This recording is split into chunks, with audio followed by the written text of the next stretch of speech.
नमस्कार दोस्तों, आप सभी का स्वागत है मेरा क्लास में। और ये जो क्वेश्चन है वो है एप्लीकेशन ऑफ ट्रिग्नोमेट्री, जिसे हाइट एंड डिस्टेंस भी कहा जाता है। और ये सवाल जो है मोस्ट प्रोबेबली जो है आपको जो है कर लेना चाहिए एज अ सैम्पल पेपर के ट्विस्ट के लिए। ये क्वेश्चन जो है वो आपके जो बोर्ड्स में वो आपको आता हुआ दिखाई दे सकता है। तो ये क्वेश्चन कुछ इस प्रकार है। एक रोड है और दोनों तरफ जो है मैं आपसे कहना चाहूँगा, दोनों तरफ जो है आपको दो पोल्स दिए हुए हैं, दोनों की हाइट जो है वो इक्वल है। और ये बोल रहा है कि एक उनके कहीं कहीं भी हो सकता है, बीच में नहीं बोला है, कहीं भी एक पॉइंट है, वहां से एक तरफ जो है एंगल बन रहा है 60 डिग्री और दूसरी तरफ जो एंगल बन रहा है वो कितना बन रहा है 30 डिग्री। तो मैं मान लेता हूं कि जो 30 डिग्री का जो एंगल बन रहा है, 30 डिग्री का जो एंगल बन रहा है वो ए बी सी है। और जो 60 डिग्री का एंगल बन रहा है पोल का, उसे मैं मान लेता हूँ कि वो क्या है, सी डी ई है। तो पहले मैं लेट कर लेता हूँ कि 30 डिग्री के एंगल के साथ। तो आपको जैसे पता है कि इन ट्राइंगल, पहले आपको लिखना है in triangle A B C. इन ट्राइंगल में कौन सा है, 30 डिग्री के एंगल तरफ क्या बन रहा है, तो एंगल बन रहा है हमारा टेन थर्टी डिग्री बन रहा है, जो A B upon B C होगा। A B upon B C perpendicular upon base होगा। अब मैंने, क्योंकि दोनों पोल्स बराबर हैं, ए बी और ई डी जो है बराबर है, तो मैंने लेट कर लिया है कि डी ई जो है वो क्या है, ए है ना, हाइट ऑफ पोल।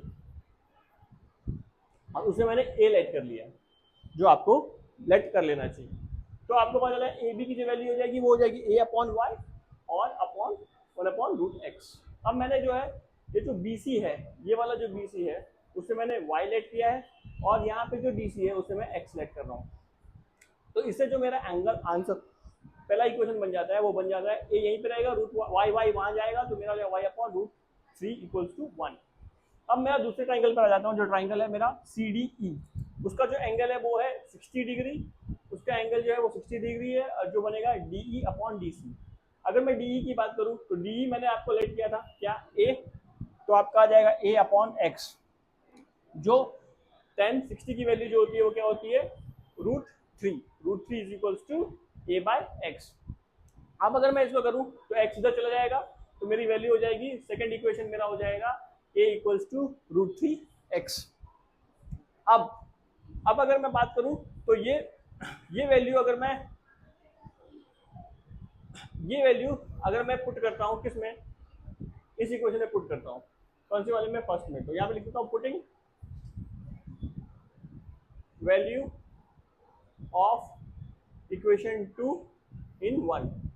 तो मुझे कुछ ये इक्वेशन आता हुआ दिखाई देता है, और अगर ये इक्वेशन पुट कर देता हूँ तो मेरा √3x equals to Y upon √3 आता है। और ये √3 को इधर मल्टीप्लाई करता हूँ तो मेरी एक और वैल्यू हो जाती है, जो आती है √3x इक्वल्स टू वाई।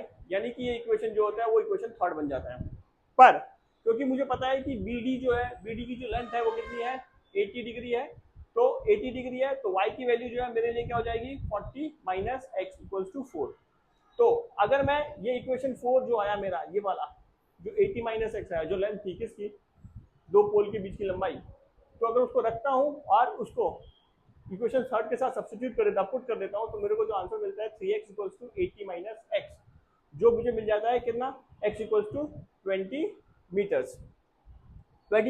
अब अगर मैं वैल्यू पुट करता हूँ, तो x की वैल्यू पुट करता हूँ यार इक्वेशन में, अपने इक्वेशन फोर्थ में, तो मुझे वैल्यू मिलती है y की, कितनी मिल जाती है, 60 मीटर्स। कितनी मिल जाती है, 60 मीटर मिल जाती है।